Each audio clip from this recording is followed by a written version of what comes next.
And with that, we welcome you inside the Tuesday press conference edition of Big Ten Live. I'm Rick Pizzo. An interesting addition to this week's schedule. In addition to the usual suspects, there was no Scott Frost on Monday after his dismissal on Sunday. So for the very first time since being named interim head coach, we will hear from Mickey Joseph, the interim head man of the Huskers for the remainder of 2022. Of course, we'll also hear from Ryan Day, Michael Locksley, James Franklin. Those three men all in charge of undefeated teams after a couple of weeks of play in 2022.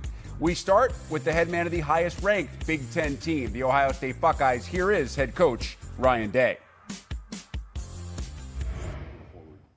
The more he plays, the more he's going to probably find a role for himself.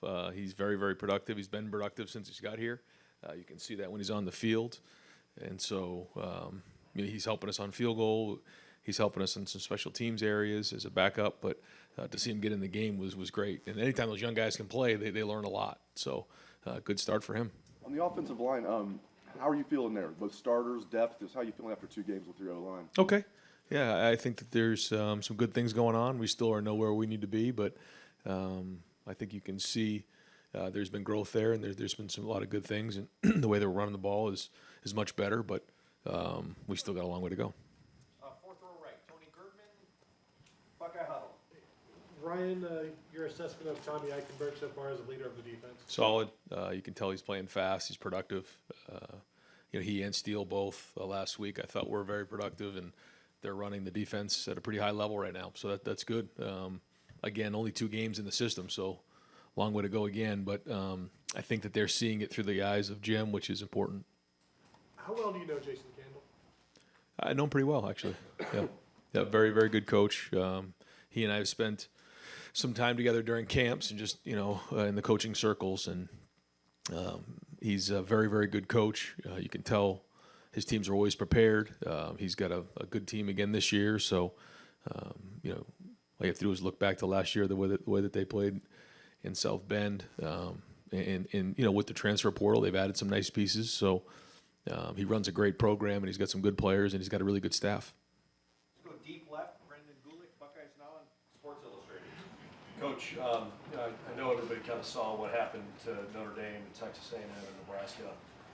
I'm curious, as you think about like the level of attention to detail with your guys as they're prepping for games that aren't conference games, how pleased are you with the way that guys are not missing little things as you get ready for non-Power 5 teams here? I'm very critical. There's some things that I think we need to clean up in those areas. One of the things that we've talked about is that it really doesn't have anything to do with the team we're playing. It doesn't. It has everything to do with Ohio State. We're Ohio State. We're Ohio State. Doesn't matter who we're playing. And so it's about the process. It's about the way that we play. I tried to explain to them the other day, if you go out and maybe listen to the best, pianist in America, you wouldn't go to a bar and expect them to be terrible, or taking the night off. Or if they're playing at Madison Square Garden, all of a sudden it changes. It's the same way with us. Like, it doesn't matter what the stage is. It doesn't matter what's going on. We only have 12 regular season games. And in football, the rest of the stuff that goes on doesn't mean anything. What matters is when you play in that game. And that's where the competitive stamina focus has been in the offseason, and it continues to be moving forward. So we did some good things last week, but we still got a long way to go. A couple games in, and I know you've got a couple games to evaluate on tape. You had a chance to play a little bit of depth in the fourth quarter last week. But in terms of developing younger guys, just in general, how much more prepared do you think your second and third string guys are, even if they haven't gotten playing time? How much more prepared are they now to be able to get in a game where you guys won't miss a beat? That we're getting there. Last year we had starters who weren't ready, so forget second and third string. But there are some guys in the program with a lot more experience than we had last year in all phases. The younger players, the freshmen, whether it was COVID or some of the things that have gone on during their high school career, they need to get on the field and play more. But they're learning, and a lot of them are overwhelmed right now with everything that's going on. So many of those guys, for all of us, we're back to normal, quote unquote. What's normal for an 18-year-old who spent a year or so in COVID during high school? And so they're still trying to figure it all out, and they're doing good, but some days are better than others. And the more they get a chance to play, the better we're going to be, and the more we can build our depth. But for the older guys, I think they're doing a solid job. Right in front of him, Jacob Bench, the lantern. Hey Ryan, I just wanted to ask you about Jackson. Do you have any sort of update? How is he progressing through just the rehab process? He's further along than he was at this point last week, and we're going to expect him to play this weekend. We'll see how this week goes. But like I said, we're going to only put him in the game if we feel 100% sure that he's ready to roll. But we're expecting him to play. Gotcha. And you were talking a second ago about preparing for non-conference games. When it's an in-state opponent like Toledo or et cetera, just what sort of emphasis do you have on maintaining that success and standard against in-state programs? Because it's been a while since your team's kind of fallen to an in-state opponent. Yeah, I mean, there's a lot of great football in the state of Ohio, and we all take a lot of great pride in that. So when you play somebody from your own state, it's a strange feeling. But Jason does an unbelievable job. Toledo has a very proud program, and so do so many in the state of Ohio. Luke does such a great job at Cincinnati. So I think we're all proud of being from Ohio, and the high school football in the state of Ohio, all promoting that. So when we get together to play on the field, it should be a great night. Fourth row middle, Pat Murphy, 24/7 Sports. Brian, I know penalties are something you addressed after Notre Dame. It happened again this weekend. What do you do to address, specifically the penalties that you've seen? How do you address that so that it doesn't become an ongoing thing throughout the league? It's like anything else, either you're accepting it or you're coaching it, and you have to take that to heart when you're a coach. So, they're being addressed. We have our ways of doing that, and that's not going to be accepted moving forward. Now, there are certain things that in the game that are going to happen, and a lot of that is coaching and technique and execution. And other things aren't. So, once you start getting yourselves back into the game and the emotion of the game, you have to be able to take a step back and play with emotion and not let emotion play with you. So, all learning experiences, but like you said, we got to get better. Dallas Gant's a guy who maybe didn't play as much as he wanted here, but now in Toledo, now playing quite a bit. What did he mean to this program, maybe behind the scenes, that people didn't see? Throughout the whole recruiting process, Dallas and his family were excellent. And while he was here, same thing. And, it's great to see him playing.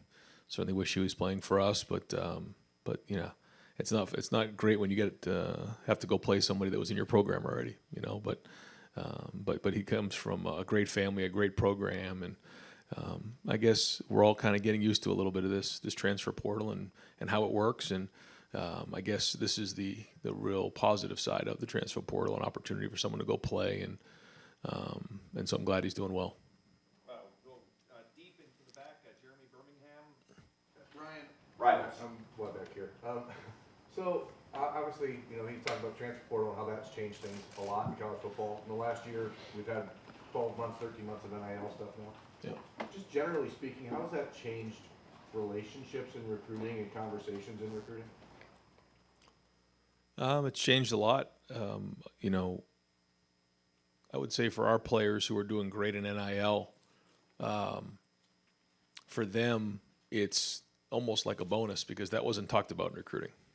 They weren't, part of that. Now this next crew coming in, this is part of the conversation that the guys are talking about is the NIL situation. So, I think that will affect things moving forward, just the way things are. But I also think, like you're saying, when you mix in the transfer portal, when you mix in all these types of things, I think again transparency is critically important because at any point they can decide not to go to your school and go somewhere else. So what you say in recruiting, you have to follow through with, and if you don't, then there's going to be problems. So I guess that part is a positive. Is just the transparency in recruiting. And again, in just a general sense, are you hearing more of that conversation from recruits or from parents and what Urban would call third uncles and that kind of stuff? I mean, how do you balance that out? Oh yeah, I would say all of the above. There's recruits who kind of handle their own recruiting. There's families that the parents kind of handle the recruiting, and then there's other situations where there are mentors or uncles and they have a big part in it. Every situation is very different, but now that NIL has become part of the conversation, there seems to be a lot more people, involved. Fifth row right, Spencer Holbrook, Letterman row. Ryan, you've already touched on Jackson Smith-Njigba possibly coming back, but not that him getting hurt was any sort of blessing, but to see Emeka step up now, Right. it seems like you've got to get him the ball even when Jackson gets back. Is it kind of a blessing in disguise now? Yeah, I mean, we're a different team when Jackson's in there. There's no question. But to your point, I think that we've had to, have some other guys step up and figure a few things out. And I think that has been good for the longevity of the offense and the depth of the offense. So, we can't wait to get Jackson back, but it has allowed an opportunity to get some guys out there and kind of build some packages. I know you love when we ask about throwing the ball to the tight end, but Cade Stover's already caught 5 passes or 6 this season. Is there more concerted effort by CJ, by you guys, by Kevin to get him the ball, add another dynamic to your offense? You can see the play he made. I mean, he looked great on that route, and he's been strong. And that's what we're seeing in practice. And Cade's a weapon for us. And we know with the strength of our receivers that we're going to get him in a lot of one-on-one situations. And so he is another weapon for us. And yes, it's good to see him get some catches, and hopefully we can keep building on that for him. Third row left, Dan Hope, 11 Warriors. Ryan, number tight end G. Scott got in there for some more plays this past week. Do you kind of view him as a guy who can supplement both your tight end and your receiver depth with his skill set? Well, he came over from receiver, but he works with the tight ends full time, and you can see his ability to block as a tight end, and that's great. So it gives us a lot of versatility there.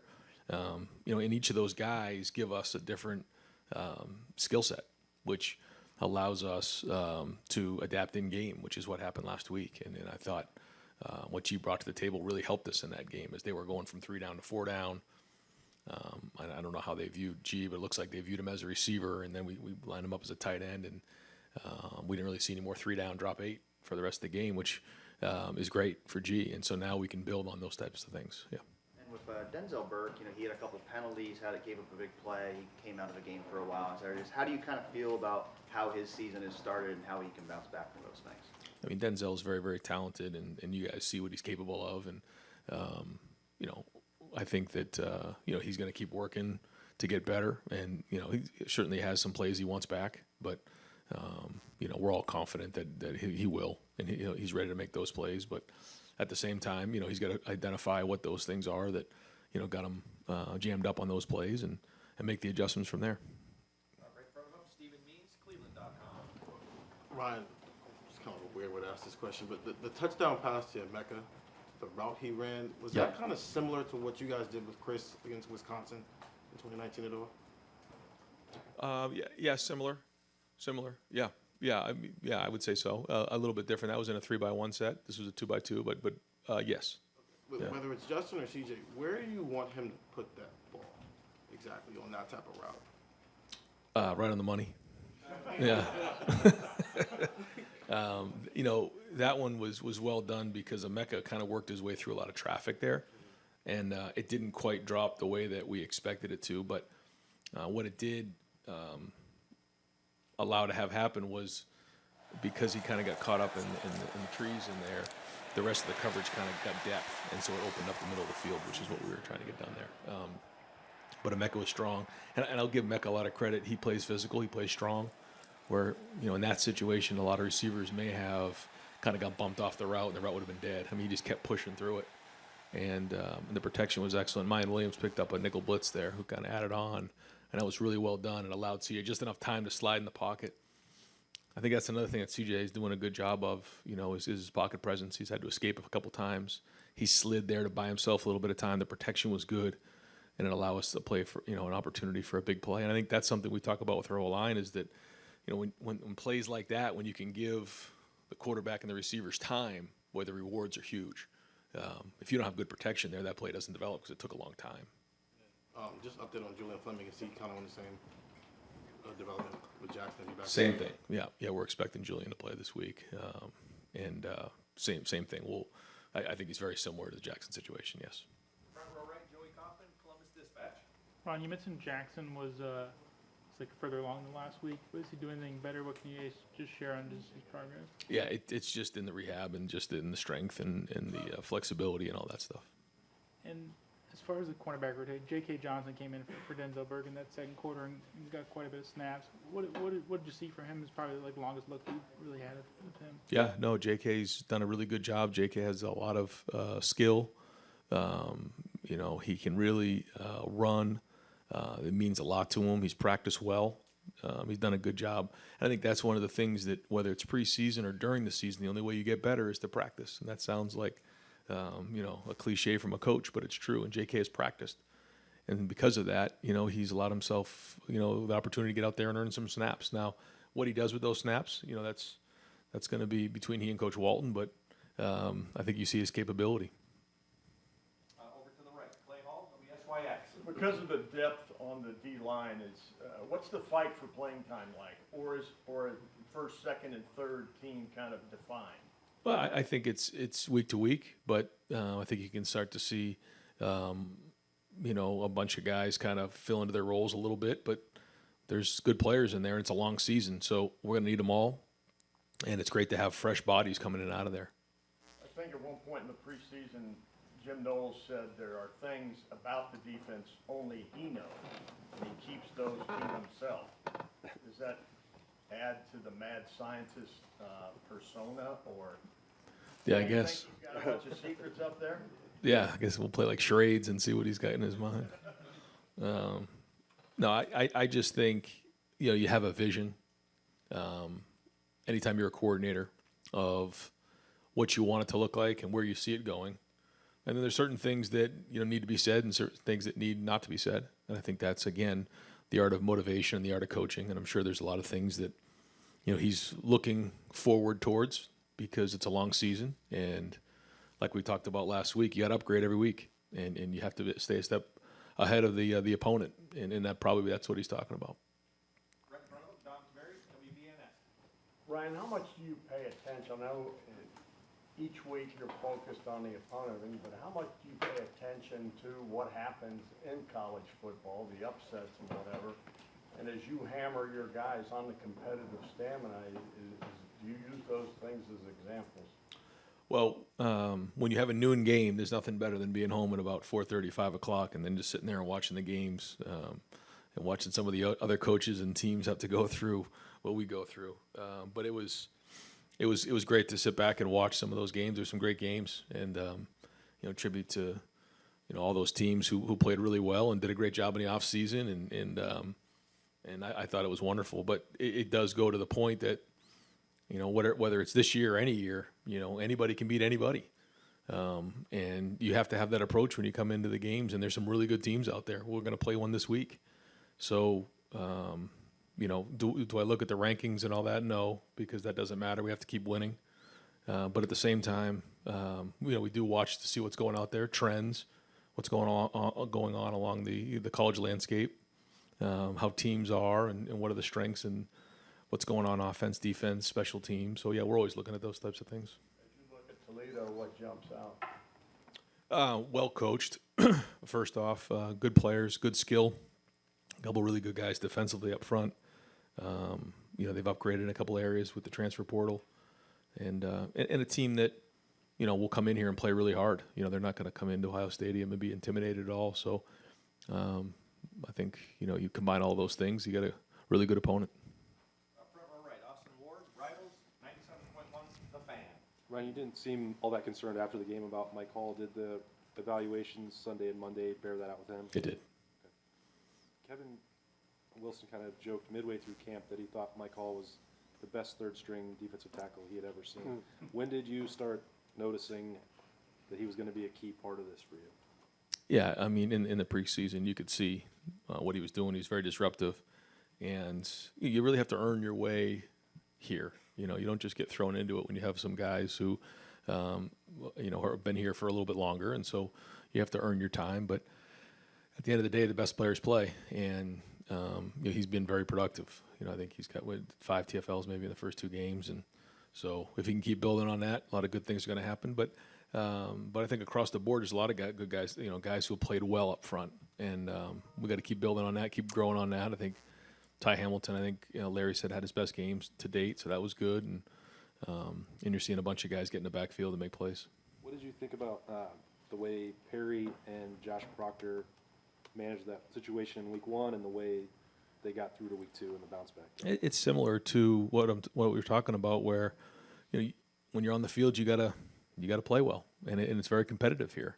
And unlike last year, we have some more experience to go back on, and Josh is gonna play, but just like any position, you got to produce, you got to play well, and certainly I know he wish he had that first play back and maybe a couple other ones, but he and Perry are working hard to make sure that he's playing his best football right now, because that's the goal. And but we have some good guys back there, so it's very competitive. Ryan, Trevion and mine are pretty much split in carries right now. Kind of just your evaluation of their game for the first 2 games, and how much does that open up what you guys can do offensively when, if you need to lean on them late games, I mean, they can wear down a defense. That's very important. It's the balance that we're talking about, and I think it's gone about the way that we expected. If you're starting to lean on one guy too much, then that can hurt you late in the season. So, we want to kind of split those carries the best we can and keep them fresh week in and week out. But they're running hard. They're running violent, and we need to continue that. We have to continue to take care of the football, number one, and protection's been solid for the most part. On my end, his development from last year to now, has it been about on par what you expected from him right now? He's ahead of where I thought he would be. If you said, where do you think mine will be 6 months ago? I thought he had a really good spring. I thought he had a really good preseason, and because of that, he's playing well. Second row right, Bill Landis. Right. Ryan, when you get young guys in at the end of the game like you were able to this week, is that more about just, you just want to get them on the field so they can get used to what it's like, or as a coaching staff, how much stock do you put into like a guy like Caden playing the way he did when the game's, it's out of hand? I'm sure the other team is tired of getting, run over for 4 quarters. Like, is that still meaningful for you guys? Do you try to assess whether or not a player can help you moving forward? 1,000%. Yeah, I think that's everything. It's like when you step on the field, what do you do? Are you doing your job? Are you producing? Are you doing the things that we've done in practice? And it doesn't matter what the score is. It shouldn't matter. And especially for a young player with an opportunity to get out there and show what he can do. And, if they go out there and they do it, then usually pretty early if they can handle just everything that's going on. Because in a game, there's a lot to process. Sometimes in practice, it's very segmented. And you get, 3-4 plays in a row, and then you kind of catch your breath. And, it's, team run or inside drill or 7-on-7. But when you're in the game, there's a lot going on. And we kind of call it the fog of war. Things can get foggy real fast. But some guys, they thrive in that environment. And so we look at all those types of things. And as you assess the run game through 2 games, you look at the final stats, they look pretty good, right? But has it been as clean as you want it to be? And I know I think that needs to continue building throughout the season, but just where you are through these first 2 in terms of how it's looked. Does it look the way you want it to look? Yeah, I mean, we got a long way to go. We're nowhere we need to be, but it's cleaner than I expected. I just think we look like we know where we're going. The running backs are running hard. I mean, we're on the same page. It's well put together. And so that part's been solid. We're nowhere we need to be. I mean, we got a ways to go, but I have been pleased with where that has been. So a lot of things to get better at across the board, but that has been positive. Second row middle, Nathan Baird, Cleveland.com. Jordan Hancock had dressed for both of these games, but hasn't been on the field, obviously. Just where do you assess where he is right now and how much he can help whenever he is active again? Well, he's talented enough to help, and we counted him to be in the 2 deep and be a contributor right off the bat. So I think we'll finally get him back this week. We're hoping for this weekend. It was a significant injury that took a long time to get back from. So he's been working hard. It's not like he hasn't been working at it. He and Stu are out there every day working and grinding at it, but it was a pretty significant one. So we think that this week he can do he can start getting into some of the scout work. He actually got a little bit of scout work in last week, and we're hoping to see him on the field this weekend. With Emeka, obviously, it seemed like Julian was probably pegged still to be the starter there before he had whatever setback he has. Do you have to reevaluate that now, and just how big of a role Emeka's going to have in this offense going forward based on what he's proven? What we thought going in was that we were going to roll these guys at different positions, so all those guys really learned all of the positions. And when Jackson and Julian were unavailable for that first, I mean, we were I think we were good going into Wednesday. And then by the time we were in the second quarter of Saturday, we were down 2 of those guys. So it was a little bit of a panic there. And so because of that, Emeka and Marvin and X have really got stretched pretty thin here early on, taking a lot of reps. And so to get those guys back is going to be critical. And then from there, we're going to just parse out the reps the best we can, which means, you know, who's taking the first snap, I'm not sure, but those guys are all going to play because they all need to. Got time for just a couple more. Front row middle, Bill Rabinowitz, Columbus Dispatch. You've kind of addressed this a little bit, but we're 2 games in. It's obviously still early. You talked about some of the deficiencies. I mean, are you in general pleased with where you guys are and what needs to improve? I wouldn't say I'm pleased because I just we have to continue to have that edge and, you know, make sure that we know that we're nowhere we need to be. I mean, it's good that we're 2-0, but we got to keep growing and keep have that edge to us that we got to improve ourselves every week. So areas improvement. Certainly the penalties is one thing that's ridiculous. So we got to get that fixed. But across the board, I think it's just everybody and everything. You know, I don't think it's one thing that's glaring. I'm certainly we could sit down and probably identify 3 or 4 things, but without getting into that, I just think everyone has got to improve. You know, the coaching's got to get better, the execution's got to get better, the pad level's got to get better, and you know, the only way to do that is to practice, and then your test is on Saturday every weekend, and again, it's regardless of the opponent. And your defense has obviously played well, allowed only 1 touchdown. Surprisingly, no turnovers. Is that something that's a concern, or is it kind of like those things kind of happen in waves? I thought that was unique too. I was thinking about it the other day, but if you start saying something like, "Hey, we need to start creating turnovers," then all of a sudden you start going away from your fundamentals and you start to try to force things. And I got a feeling those things are going to happen for us because we are very disruptive now. You know, haven't created any turnovers, but have created a lot of TFLs and a lot of sacks, and so I think that's been good. And you know, the turnovers are going to come. Ryan, if I was going to put together a clinic film on 4 different touchdown passes a guy can throw and show patience and or accuracy, et cetera, it would have been the 3 to Marvin and the 1 to Egbuka. Where do you come down on that and standpoint? What is that just showing you about the versatility, not only of your quarterback, but like you talked about earlier, his patience? Yeah, I didn't think of it like that until you just mentioned it, but I think it's a really good point. And really, the one that they called an incompletion on Marv was really well done in the red zone. He went to the second part of that read and really put it, we call it down and dirty, right in his belly. And then, you know, we didn't come down with it, but no, I think that's good. Do I think, you know, by any means is CJ where he needs to be? No, he's got to keep growing and keep building, but it was good to see him get into a rhythm and make a lot of those different throws, like you said. Movement's been good down the field. It was really good yesterday or on Saturday. So yeah, it was good to see him play like that, and then also get into the rhythm with some of those younger wide receivers. And I thought the game slowed down for Marvin in the second game. You could just see just the depth of the routes, the timing of the routes.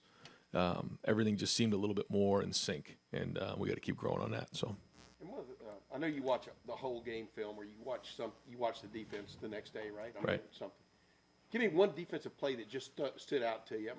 I'm not looking on the bad side. I'm looking on, maybe I'm throwing one out there, the Mike Hall sack on 4th and 1, where they're still in the game, whatever, and he beats the guard to the left and uses him like a turnstile. It turns right into the quarterback. I mean, that's a game changer or whatever. Just what was your take on that? Yeah, no, that was gret, and he's been like that, and that was good. Big time play, and I guess that's a turnover there when you get his turnover on downs, right? But I liked when we came out of the half, we scored, we got a 3-and-out, and on the 3rd down play, we executed that 0 blitz, and Steele got home for the sack. We got the thing around midfield. 2 plays later, we scored another touchdown, and then we flipped the score with 14 points. And actually, defense came back and got another 3-and-out, and we didn't score on offense the next time. That we could have flipped it 21 points in probably about 6 or 7 minutes, and so that part was good. But you can see what we're capable of. Thank you, man. Great. Coach, thank you very much. Thanks, guys. How you guys doing today? So right now, my number one focus and the staff focus is the boys, is the players. That we make sure that they're okay. I appreciate Trev and administration for showing faith in me to lead the program. This is about Nebraska football. It's bigger than me than anyone else. And I want y'all to understand that. It's bigger than me than anyone else. I want to thank the fans for continuing to support us and to ride with us and to stay with us through thick and thin. They've done that. I want you to know this is a great opportunity for me and my family. We understand that. We're here to represent the University of Nebraska to the fullest. Any questions? What changes you're going to make to the day-to-day operation? The practice schedule, just the off day. The off day is now going to be on Mondays. We'll bring them in on Sundays. But everything else will stay the same. What were the last 48 hours like for you, and what was the message you wanted to really get across to your team when you met with them for the first time within your new role? It's a little weird, you know. Didn't wake up Sunday morning knowing this was going to happen. But it did. Had to accept it. And my message to the team was, I know you're hurting. Frost is like a brother to me. He gave me an opportunity to come here and coach at my alma mater, coach at the University of Nebraska. I would always love him and always appreciate him. I would always respect him. The kids would always love him. But I know they were hurting. But at the end of the day, that ball's going to kick off on Saturday.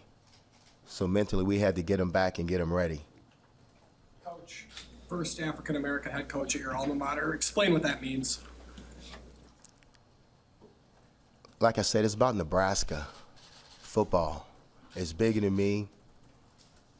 I haven't really thought about that because I've been a football coach. I've been a black football coach all my life, but I haven't thought about that. I'm more concerned about the boys and getting the boys ready to play on Saturday. It's bigger than me. This can create the idea of a fresh start, a spark. How do you bring that to a team in a short week, not a full off season? That this is start from scratch. Just like you said, we tell them we start from scratch. We move everything to the past, and we start from here. We have 9 more opportunities, and we're capable of winning games. And that's why they understand the first opportunity is this weekend against OU. A really good opponent, really good football team. In what ways do you address the issues on defense in your new role? Well, I met with Coach Shins, and we're going to play faster. We're going to tackle in practice. We're going to detail what we're doing with our kids. We're going to make our kids hold themselves accountable, and we try to fix the problems. Trev said the other day that you are a guy who's going to give this team hope. How will you do that? Confidence, and let them know that I believe in them. Block out the noise what everybody's saying, and come to the building every day, prepared to win that practice, and knowing that you're capable of getting the job done, and don't doubt yourself. And that's what I'm feeding them. I'm feeding them confidence. How does your role as a recruiter for so long help you with that? I think everything has to do with relationships, and I have a pretty good relationships with a pretty good percentage of the team, and I think they understand that. I think you said that the players are hurting. How have you seen them handle the last 48 hours? Like champs. The guy that recruited them sat in their living room is no longer there. I'm sure we all been in that situation before, so understand how you would feel. But they understand that they play for University of Nebraska, and it's time to move on, and it's time to get ready for OU on Saturday. They understand it, but they handle it like champs. They bounce back today. Mickey, will you still run the wide receiver room as the head coach, or will someone else kind of handle that for you now? Cash is going to handle that, the day-to-day operations, but I'll still be involved with it. Does he become assistant. Yes, sir. Mickey, what would you say, in your mind, what was the number one issue for this team the last 3 weeks, and how do you fix that going forward? The number one issue the last 3 weeks, we haven't played well in 3 phases of the game. So now we got to get better on offense, defense, and special teams. That's how you win games, and that's what we have to do. You can't just put it on offense. You can't just put it on the defense. You can't just put it on the special teams. Everybody has to pull on the same side of the rope, and that's what we're gonna continue to talk to the team about and get them to do. You've been an offensive-minded coach for most of your time recently. So going back to on defense, how is that going to play into getting the defense back to where they kind of need to be, where you'd like them to be? Well, when you're an offensive coach, you better understand defense where they should be. And I always use my brother for example. He was a college quarterback, but he was a defensive back in the NFL. He was a college quarterback. Now he's a DC in the NFL. So you got to know what's going on the other side of the ball. You know where they should be. It's football, guys. It's either 4 down or 3 down. It's either 2 high or 1 high. I know your family is a tight inner circle just with coaching too. Did you talk to Vance and Terry, some of those guys after you took this job, and what was that feedback like, I guess? No, we talk every day. We're really tight. We don't have too many friends in this industry, but we have each other. But we talk, and I can lean on my brother Vance. I can lean on my cousin Terry. I can lean on my brother Sammy, my cousin Derek. I can lean on them because one thing they're going to do, they're going to be truthful for what they tell me, and I respect their opinion. Mickey, you got 9 games to go. What's a realistic goal? What do you hope happens here? Well, we got 9 games left, right? Well, as a coach, you got to stand up here and say, we're trying to win 9 games, but we're not worrying about 9 games right now. Remember, I just said what? We're worrying about this game this week. So we got to take this one at a time with these kids. We got to take this one at a time with this staff. So we're going to take 1 week at a time, and then when we get to 9, then we'll see where we're at. But this week, the most important thing right now is this week is preparing to get ready for OU. You had said that that Nebraska football is more than just about one person, but you also said that your family and you look at this as an opportunity. So Trev Alberts had said the other day that see how things go, but you very well could be a candidate for the permanent job. Is that something that you want? I think when you accept the interim job as a head coach, I think that's the opportunity that you're working for, is to become the head coach. But we understand what goes along with this profession. It's wins and losses, and that's what it's going to depend on. Mickey, what does the Oklahoma rivalry mean to you, having played here and played there? Well, I played in the Big 8, where we had to face them. We had to face them every year, and it was always a big game. I have friends over there, and they're excited. But it means a lot. It means a lot to see OU come in here because when they went to the Big 12, it kind of split it a little bit. But it's an exciting time. It just brings back old memories. Mickey, have you had a chance to talk to Coach Osborne since you've taken the job? Yes, we visited yesterday. What advice did Coach have for you? Well, he still talks to me like I'm a 19-year-old, but that's cool. But he gave me good advice that he believes in what I'm going to do and discuss what he thinks we need to do. And I don't think I need to go into that, what our conversation was about. But he still believes in Nebraska football, and he's still a wise guy. He's really wise. His wisdom is still there. So it's good. It was good to talk to him yesterday, and I'll do that weekly with him. Has you shifted any other duties on the defensive side of the ball in terms of who coaches what? Well, he was already back there with the nickels, and we kind of just let him work, with the safeties, so we can give them some independent, coaching, and Fisher would go straight to the corners and the nickels. But if you look around the country, everybody in the country has 2 DB coaches because there's 2 different positions, safeties and corners. If you look at the NFL, they got 2 DB coaches. We were the only one in the country, I think, had 1 DB coach. Fisher has 2 eyes. You got 4 guys back there. You can't see all of that. So it makes sense to have a coach back there with the safeties, and usually it's the coordinator, and that's why we decided to put Shin in. He agreed, because we got to do what's going to help us get better. He's not talking this week and you are, so I guess I'll ask you.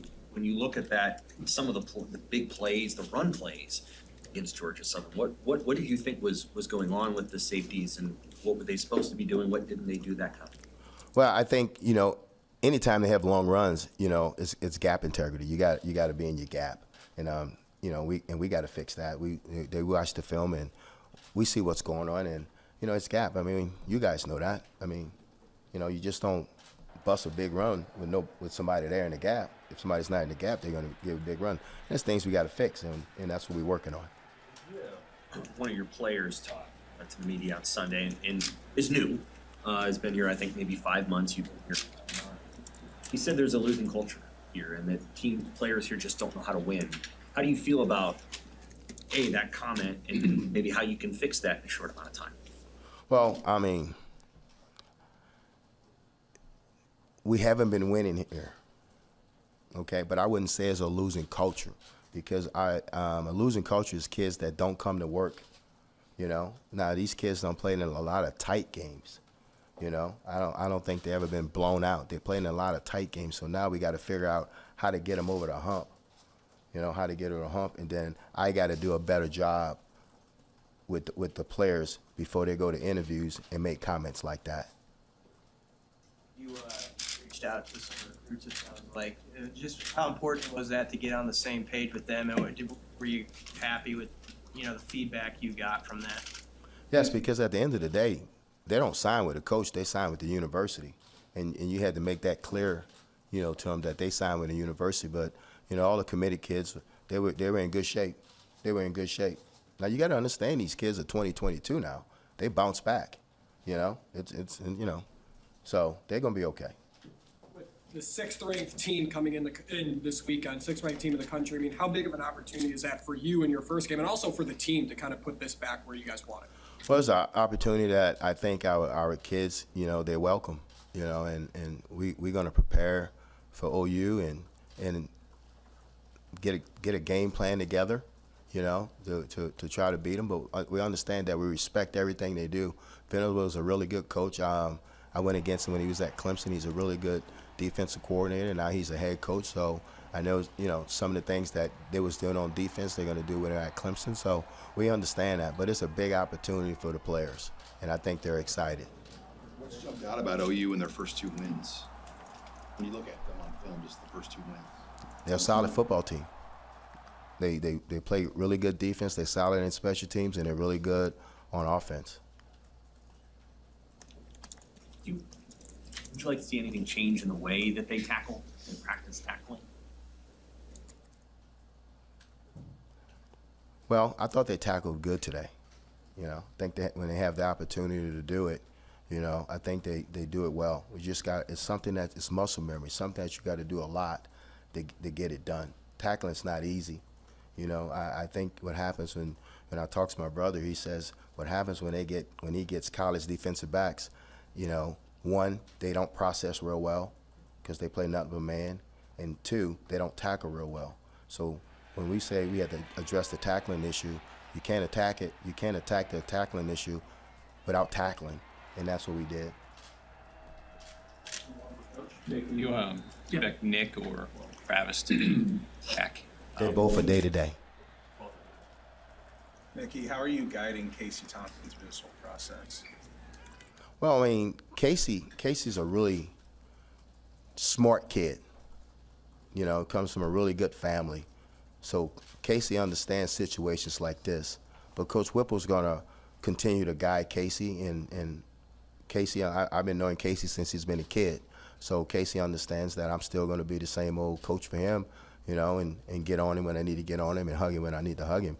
But as far as, you know, guiding him, he understands. He falls in, and he's a really good leader. But like I said, he's a really intelligent kid.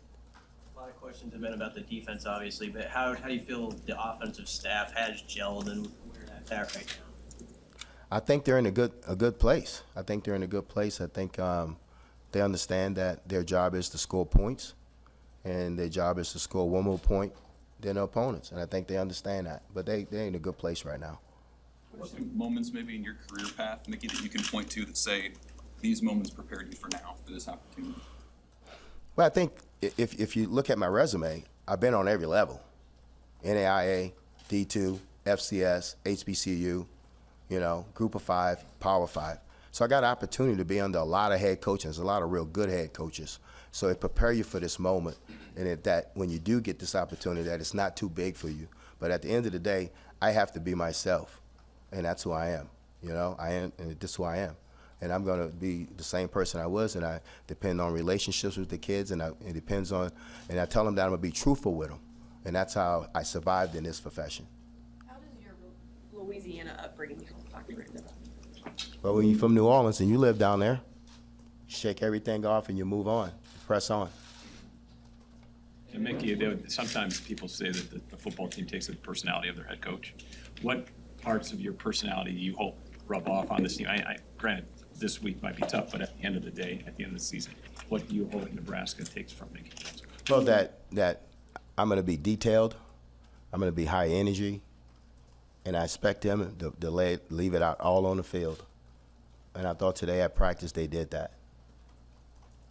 Can you take us back to when you were playing against Oklahoma specifically, the feeling in the locker room, the tradition, the whole thing? A little different back then, but just for those who sort of want to reminisce pregame here. Well, you knew when the Oklahoma week was. You knew, the fans let you know, the coaches will let you know, the students will let you know.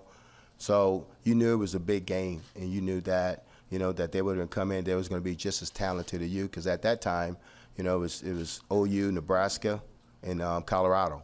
That was the 3 top dogs. So you knew when OU game, and you was excited because you got to play a really good football team, and you knew this was your opportunity to come out and show the world that you was a really good football team. And I think this opportunity this weekend, that's what our kids are looking forward to. Thank you, Coach. Thank you, guys. Sure, again, thanks for joining us today. Great to be 2-0, but know that it's still just the beginning for us. When you think of the Charlotte game, it was kind of a role reversal for us, coming off of the first game where defensively I thought we played really well, and then offensively we weren't real happy with the execution. Special teams continues to be a consistent factor for us. You go into the Charlotte game, then offense kind of figures it out, and we get the execution we want out of our offense. And then defensively, they're in the locker room a little disappointed in how they played. So what we like to try to do this week is put it all together. Special teams has continued, like I said, to be consistent. A big play there with the surprise onside, recognizing it. We did a great job communication on the back end with the rugby-style punter, which is the first we've faced this year. Excited about the opportunity here in the Shell, 7:30 at night. Really hope that our fans and our community show up for the players, for our team. To have an opportunity to play a team which I think is a top 25 team in my mind, SMU, explosive offense, play really good defense. To have them here at home is a great opportunity for us to take the next step as we continue to try to create an identity for our program in 22. So our captains for this week, Jay-Sean Jones, Jacorian Bennett, and Ahmad McCullough will lead us against SMU. And with that, I'll open it up to any questions. Hey, Coach. Tarheeb's still not listed on the depth chart. You said you would know more Monday. Is there an update on him? Yeah, he ended up having surgery to repair a tendon in his finger, which, so he missed last week. Probably be out this week, and we expect him back for Michigan. Coach, you mentioned, SMU borderline top 25 team in your eyes, starts with their offense, Tanner Mordecai in that receiver room. What are your, early impressions of that side of the ball for them? I think the big thing for us is that we better be prepared to be challenged vertically. They take at least 10 shots a game. Number 11, their receiver, gets a lot of vertical shots. He's targeted on close to 50% of the balls thrown. Big-time player. Number 1's another one of those big-time players. They got a receiving core that will challenge us vertically, but then you look and they also do a great job of getting the ball out horizontally in space, where we've got to do a really good job on those now screens and bubble screens of getting the ball tackled. You mentioned the pass rush after the game. What do you feel like those guys need to do to take the next step in that area? You know, we don't get a lot of opportunities when you look at how we play defense. I mean, we play with our pass rushers are typically in guys that are in the 4-eye alignments. The biggest thing that we take away from last week was we lost contain. There were times where, you know, the way we pushed the middle of the pocket with our two interior guys, they do a tremendous job. Ami, Mo, Tommy Kingbasote, all those guys have done a good job of pushing the pocket in the quarterback's lap, and that's where our pass rushers on the perimeter or on the edge have to be in position to contain the quarterback, which would have allowed us to have a few more plays. I thought the loss of containment after watching the tape was probably more of a factor than us having a lack of pass rush. Coach, kind of building off of that, you said that there was a lot of disappointment from the defensive side of the team in the locker room. What did that stem from? It stemmed from them not playing to the standard. Any specifics as to where you saw the lack of standard? We gave up contain. We missed tackles on the perimeter. We didn't plaster receivers when the quarterback scrambled. Those are all the things that we did a good job of the week before and didn't do a good job this weekend. Hey, Coach. This weekend, Talia's playing here, and then on Sunday, Tua's playing against the Ravens. I want to ask just what has it been like over the years coaching both of them?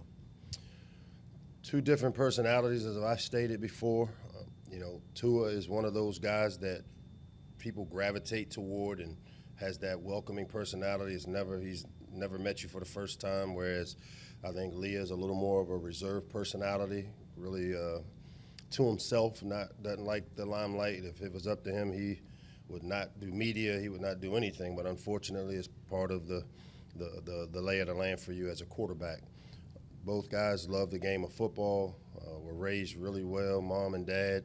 You know, his dad, Nalu, was there, gave them the foundation as a quarterback coach growing up, and so they both understand the position and really talented players. Mike, forgive me if you've already addressed this. Tanner Mordecai had a heck of a year last season. He's off to a great start this year. What makes him special? What's going to make him such a challenge for your defense this week? With Tanner, the big thing with him is, we talked about this a little earlier, was that they're going to challenge us vertically. They have three really strong receivers that offer different challenges. Number 11 will be the guy that gets the focal point or the focal amount of the ball's thrown his way, though the other guys do a tremendous job of running in space, running after the catch. Mordecai gets the ball out quickly, you know, not a guy that holds on to the football. So what we've got to do, and we talked about it a little bit earlier, is we've got to try to push the pocket through the middle, those A-gaps, and have it in his lap, which forces him to get off the spot and make adjustments when he throws. But this is a great offense. They're scoring 45 points a game. They play great defense, only giving up 13 points a game.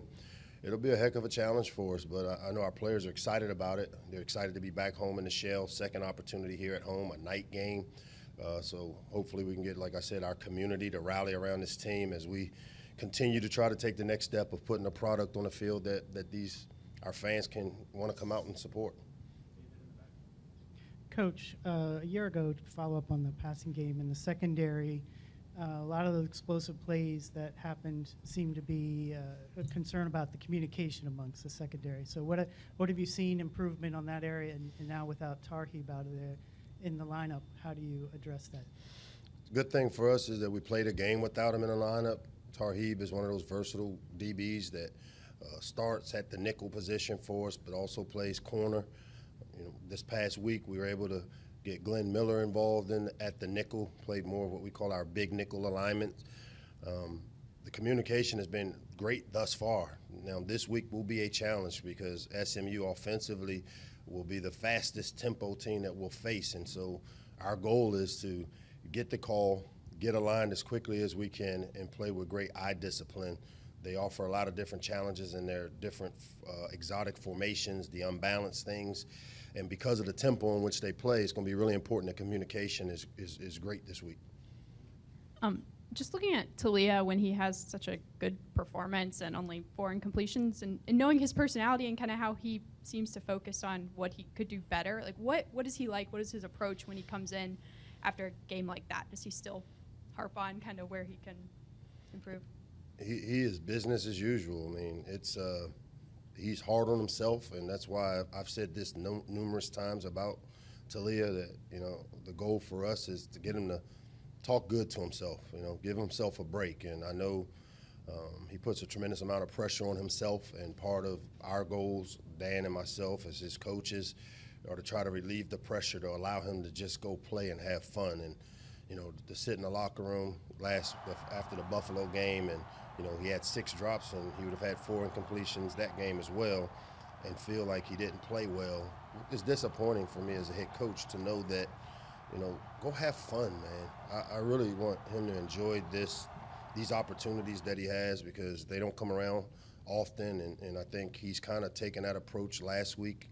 I saw him with a smile on his face after he threw the interception to Dante, which typically I would have had to talk him off the ledge. He kept a smile on his face, and yeah, we were up by some points, but he's really hard on himself. He's very demanding of himself, as, you know, it's my job to try to kind of help him relax and go have fun with it. Mike, you guys had 2 touchdown runs of 30-plus yards in week 1, 2 more this past weekend. If you could take us through the ingredients of, you know, how this, the scheme, the execution, and the effort has generated the big plays for you guys this fall. It's totally the execution, because when you look at the plays that have hit, they haven't been some, you know, exotic run. It was our A-gap inside zone plays that were blocked to perfection. A week ago, you know, Ja'Shawn Jones went in and blocked the safety. This weekend, Antoine Littleton made the safety miss, who's the unblocked guy, and outran the rest of the defense. And it was great to see Kobe McDonald kind of get back on track. He's kind of been the mystery guy the last couple of weeks, and really put in a good week of work a week ago. I've said it in here, I like the young running back group. This group has potential to be a really, really talented, great, dangerous weapon for us as a complement to what we already know that we have with our receivers and our quarterback. Throwing another to a question at you. I want to ask, you mentioned multiple times how you believe Talia is one of the most underrated players in college, and kind of the same, like Tua kind of is underrated in a sense, or get a lot of like attention towards them. I was wondering, how do you think both of them kind of handle the spotlight that comes with being a quarterback? You know, it's hard to say that a 2-time Heisman Trophy finalist is underrated, so I can't speak on necessarily what's going on in Miami for Tua, but I mean, anybody that saw college football the last few years understood the type of player that Tua Tagovailoa is, in my opinion. Your question was what now? How do you think both of them have handled the spotlight being a starting quarterback? I would say they both have handled it really well. Tua's kind of dealt with a lot more than probably Leah has because of the microscope of being in the NFL and what comes along with that. Leah has been looked upon here as a guy that we all within our program know and understand what he brings and how he's been a tremendous asset and value, brought tremendous value to our program with how he plays. I think he's been treated fairly locally, but I just think from a national standpoint, that's where when you see the top quarterbacks of the, going into the season and top quarterbacks from a week ago, you very rarely see the Talia Tagovailoa, which is, to me, he's one of the top quarterbacks in the country. Thanks, David. Yeah, so like always, appreciate you guys coming out and covering Penn State football. I don't want to take that for granted. Quick summary of the Ohio game. The turnover battle was even. Offensively, we're doing a pretty good job of securing the football. We have to continue to do that. Penalties was essentially even when you talk about yards. I think we've done a pretty good job of that overall, but I still think we can be better there. Drive start has been a positive so far this year, and that's without a whole lot of turnovers. So Barney Moore's had a big part in that. Sack battle is an area, obviously, we got to get better. We did lose that battle. And then the explosive play battle, we did win that both offensively and defensively as well as overall. So, those things are real positive. When you talk about players of the game, on offense, Nicholas Singleton. On defense, Chop Robinson. On special teams, Devin Ford. And then we talk about our D squad, developmental squad players of the week who have a huge impact on getting us prepared to play while they're also being evaluated. On offense was Grayson Klein and Robert Rossi. On defense was Jake Wilson and Steven Ripka. And then on special teams was Tyler Holsworth. Obviously, the Big Ten Freshman of the Week was Nick Singleton, so that was great to see there. Few other things, positives. Obviously, we won the game. Again, I don't want to take that for granted either.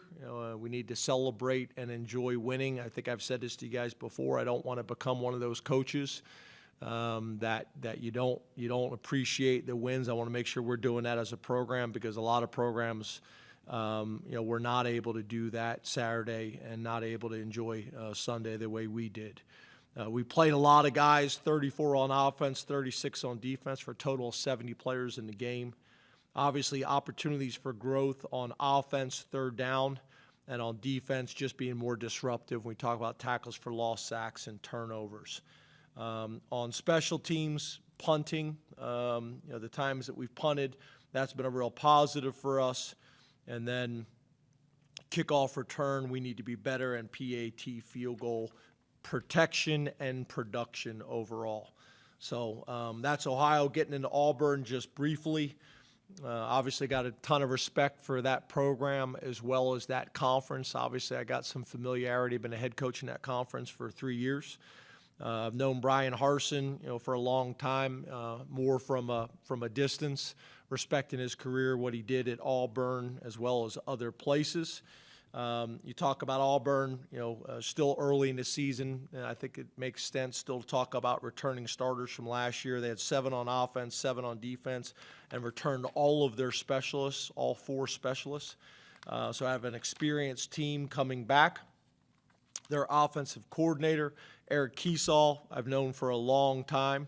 Brian is back, kind of in a position where most of his relationships and history with his coaching staff, for the most part now, his most trusted assistants are all guys that he's got history with. And Eric Kiesel running the offense for him. Guys that we've been impressed with is obviously Tank Bigsby, but you could even mention their backs in general. Their wide receiver, number 6, Javarius Johnson, guy that can really run, a 10-300 meter guy. And then obviously the change of pace quarterback, Robbie Ashford, who we recruited out of high school, who obviously is an explosive athlete. Defensively, Jeff Schmedding, again, back to a guy that was Coach Harsin's defensive coordinator when they were at Boise, so spent a lot of time going back and studying their tape and what they did defensively at Boise, as well as what they've done in the first 2 games.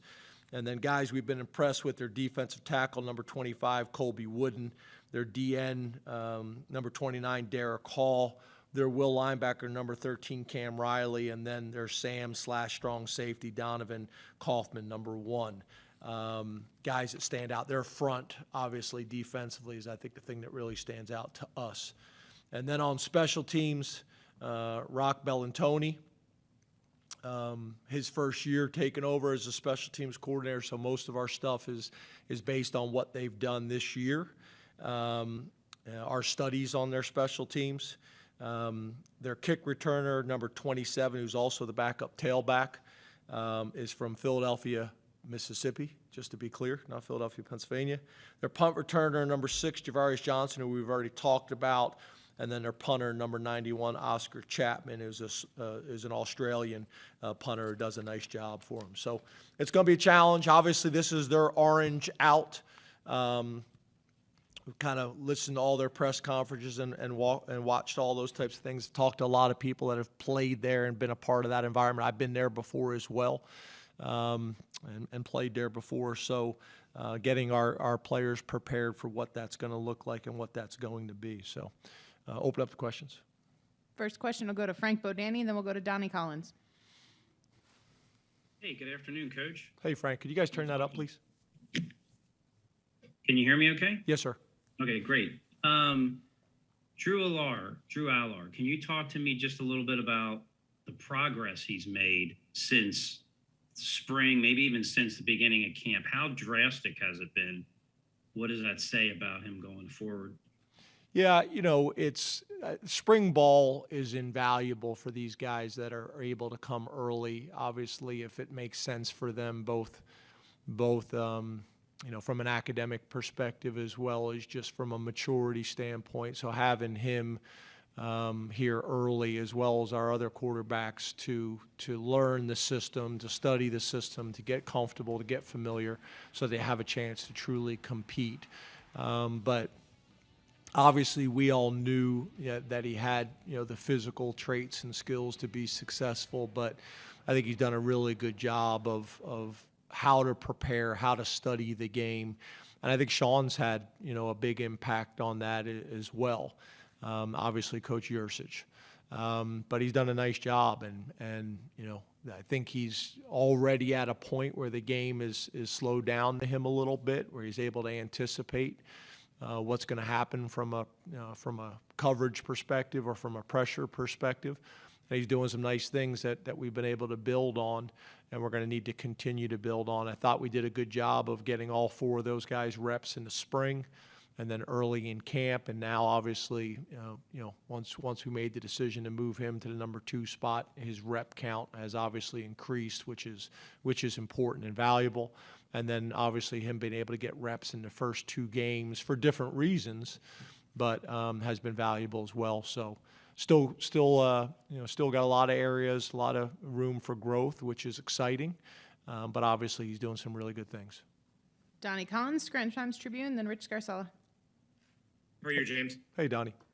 Hey, how do you prepare for a tough environment? Is that easier thought of than actually accomplished? And how do you compare what you see at Jordan-Hare to what you see at the Big Ten or anywhere else in the SEC, since you've done it a lot? Yeah, I think it's going to be similar to some of the better environments in the country. There's no doubt about it. Obviously, they take a ton of pride in their program and their university and their community, and obviously football is really important there, and in that region of the country. So we know it's going to be challenging and got a ton of respect for it, but we didn't wait until this week to get started with it. We did it during training camp, but we really did it last week. The guys were looking at me like I was crazy, the staff and the players, like, we went all silent count all last week in practice with, as everybody knows, with the music as loud as possible. And everybody's like, well, we're at home this week. Well, obviously, we were starting our preparation a week ahead for that without telling anybody that's what we were doing. But we'll show them some pictures of what the locker room will look like, what the stadium will look like. We'll show some videos. Obviously the War Eagle before the game. The band, the scoreboard side of the end zone has been problematic. You watch, obviously, San Jose State last week. They were able to get down into the low red zone, and I think had 3 penalties in a row that knocked them out of there. So it's going to be challenging, and we're going to try to prepare for it the best we possibly can. But at the end of the day, we still have to go out and execute it. So, and that's not just with our starters. That's with whoever could possibly be in the game. Rich Scarcella, Reading Eagle, then Mark Wiganrich. Hey, Rich. Hi, James. How are you today? Good. How are you? I'm good. Thanks. How would you assess your run defense and your linebacker play through the first 2 games, knowing that you haven't really faced a team that's a run-oriented team, and also with Auburn being a run-oriented team? Yeah, I think your point is a good one. It's hard to get a true evaluation on that. Obviously, when you just talk about, disruption plays like tackles for loss and sacks and things like that, I think going into the year, we knew that linebacker, we had questions there in terms of just returning experience. But again, we've been able to get those guys a ton of reps. They're getting better every single day. Again, I still am a huge believer that it starts up front, with our defensive line and setting the tone, especially when you still have some inexperience behind them. It helps and takes some of the pressure off of those guys.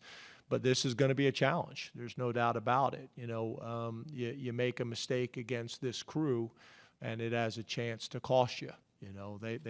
They got some guys that you watch on tape, and obviously guys that can make big plays. So we're going to have to be sound. We're going to have to make sure that fundamentally, we are prepared and executing the way we're going to need to execute. But we're going to be challenged. We're going to be challenged by their run game. We're going to be challenged by their athleticism. We're going to be challenged by the environment. And that's why, we got to make sure we have a great practice today. And Wednesday, Tuesdays, and Wednesdays are really important from that standpoint, especially when you're talking about the run game. And put our guys in the best position to be successful come Saturday afternoon. And then on top of that, obviously, you just also have to understand, the play action opportunities that come off of that run game as well. So you got to be prepared for both. Mark Wogenrich, all Penn State, then John McGonigal. Hey, Mark. Hey, James, how are you? Good. You mentioned about kind of pre-prepping last week with the noise and stuff like that. What did you do then preseason or during the off season to get ready for going to Auburn, having never been there before from a travel, heat, facilities perspective, that sort of thing? Yeah, kind of the same thing. Obviously noise. We sometimes maybe in the past we may transition inside or modify some practice, but we were fortunate to be outside for as many of those practices as possible. We messed around with Haluba, closing the doors and turning the heat on in there and trying to get prepared for that as well. And then travel, we really were working on flying into there, but that wasn't able to get done. So flights, are challenging. Hotels are challenging. Our hotel's about an hour from campus. I actually think they used to stay an hour from campus as well as the home team.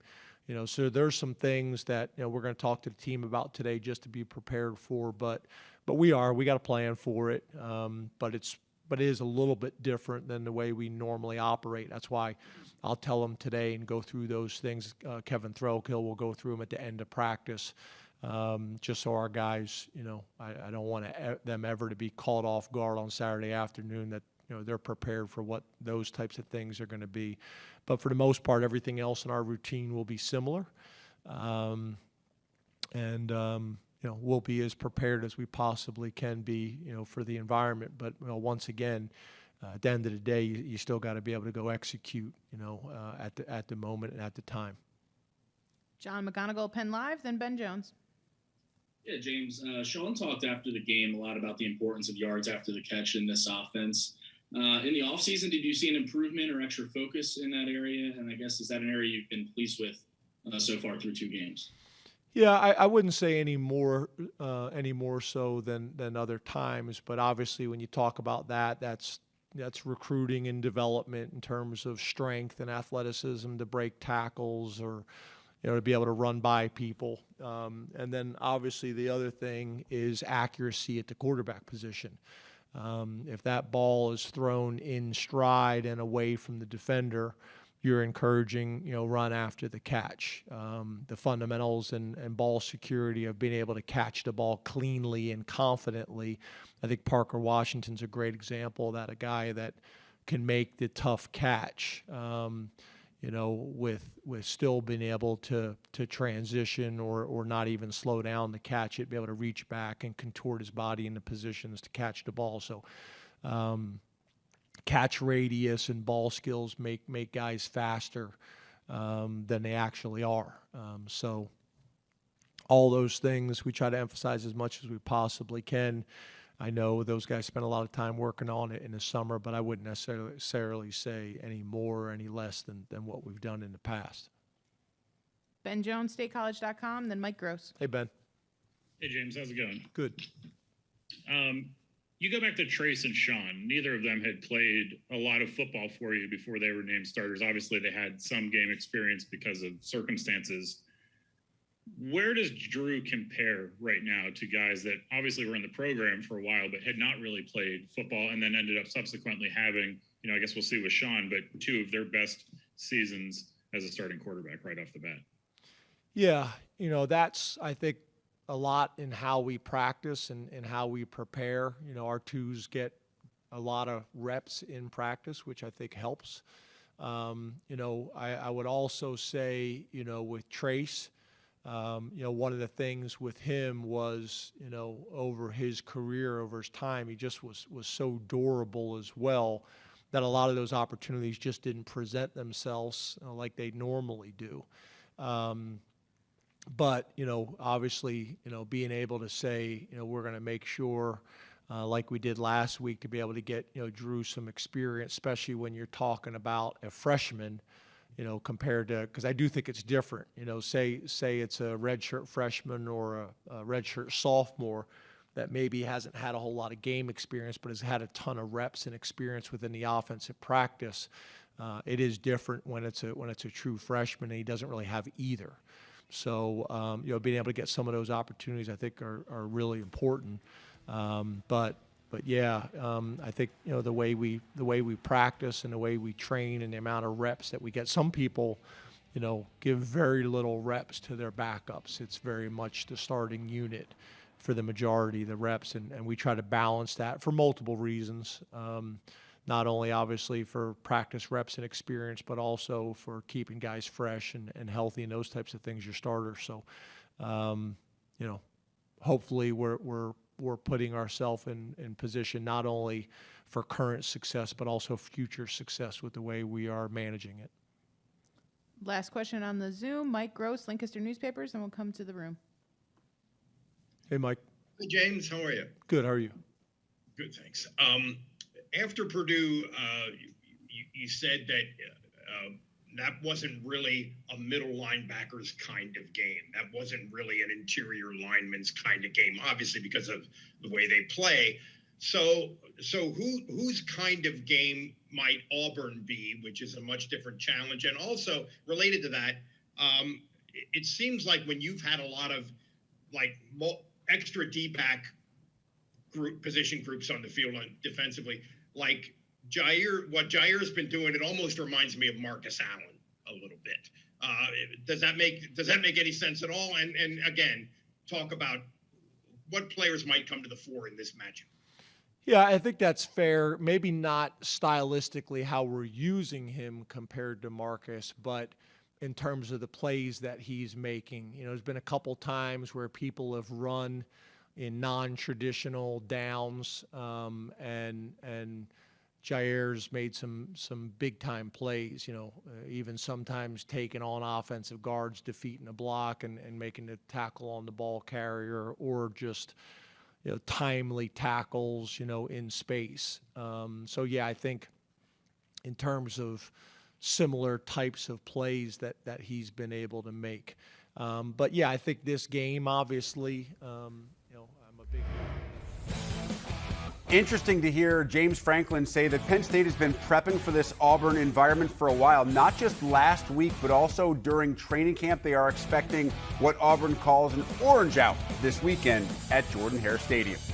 Coming up tonight on The Big Show tonight, 10 o'clock Eastern, you can join me, Grace Loberg, Jake Butt. We'll have highlights and reaction from a top 10 volleyball matchup as Nebraska plays host to Stanford.